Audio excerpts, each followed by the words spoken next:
We are on the road to Blanco State Park to meet up with some friends and hang out for several days. So what do you gotta say, babe? We are driving through the beautiful Texas Hill Country right now, and I can't say that I'm mad at this drive at all.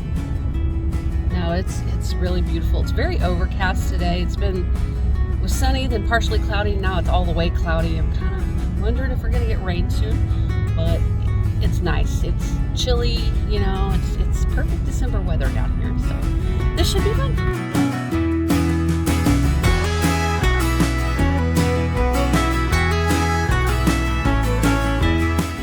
Blanco State Park sits on the banks of the spring-fed Blanco River, and it's named as such because the Spanish named it for its white limestone banks.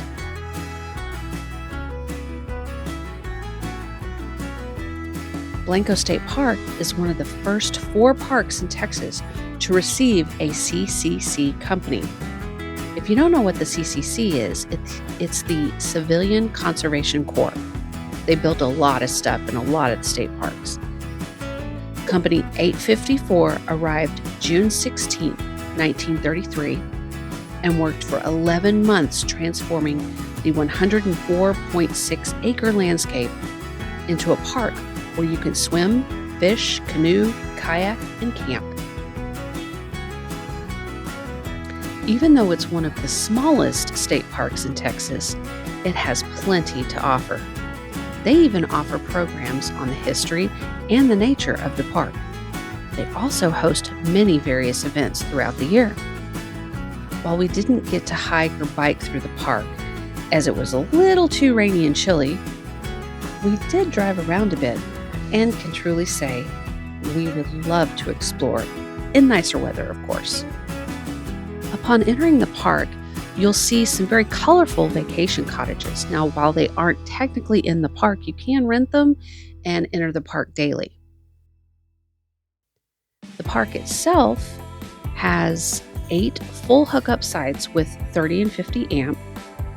They have 9 full hookup sites with just 30 amp. And then they have 12 campsites with just electric. So that means they don't have sewer, but they have your electric and water like normal. And then they also have 7 screen shelters.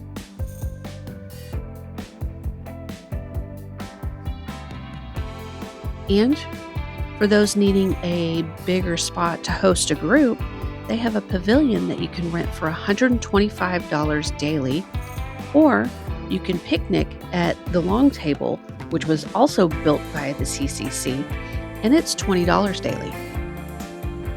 While we would really have loved to explore the park and be able to sit outside and enjoy it, it was just a little too cold and rainy, like I said.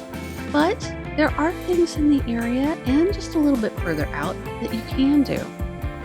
One of the things we did was we drove out with our friends to High, Texas, and visited Garrison Brothers Distillery, which was really amazing.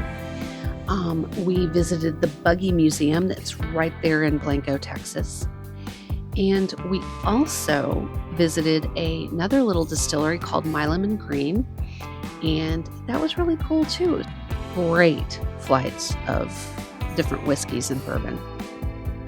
And while we were visiting Blanco, we also decided to drive over to Fredericksburg because, well, it was December and they were having their Christmas parade. And honestly, it's not that far. And what did we do on the way? We had to stop in Buchenbach, Texas. Being that Blanco is nestled deep in Texas Hill Country, you're kind of close to a lot of things. Not just the cities I mentioned, but also San Antonio and Austin. So the next time we want to come down into the Hill Country, this may just be the spot we want to stay. It's a cute little park, kind of convenient in and out, right off the highway. It's really nice. Blanco is also quite close to some other state parks and historical sites. So if you like that sort of thing like we do, it's the perfect spot to be. Well, we hope you enjoyed this video, and from Jim and myself, thank you so very much for watching, and We will see you out there. Bye.